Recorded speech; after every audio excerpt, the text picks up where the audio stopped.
I won't go through all of the quotes from all of these theologians over time, but I do think it's worth hearing the words of St. John Chrysostom, who, and this, you don't have to look, all the way back centuries to find him, because he's being quoted in encyclicals and in the Catechism.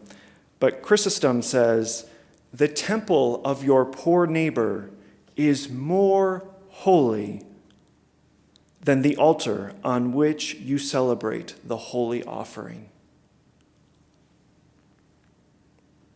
And in another sermon, he says, "You dishonor this table when you judge someone else unworthy to take part in this meal." So my point really is to say that even though Susan and I have been working for months and months to figure out what we wanted to say tonight and how we could help make more explicit the connection between liturgy and solidarity, is that essentially this is nothing new. That this is going to the very roots of our liturgical tradition that we've inherited.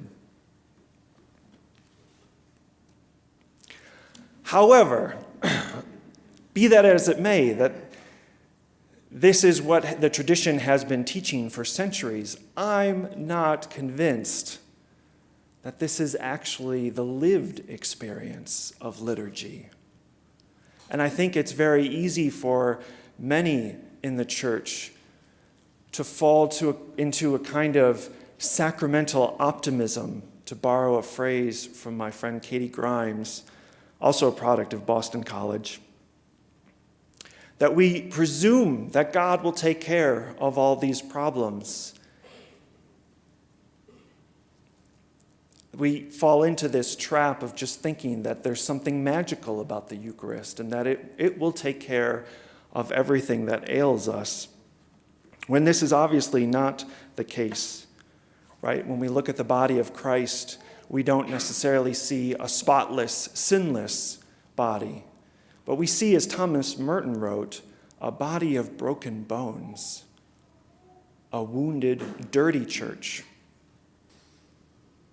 And I think it's worth noting that when we're talking about a body of Christ, we're not talking about something that is made from anything else but our flesh, right? Our flesh that is porous. And we have to pay attention to our social context and to think about why it is that we have a body of broken bones.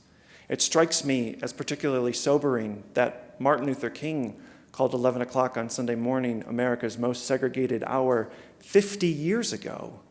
And all the data that we have show that nothing has really improved in those 50 years.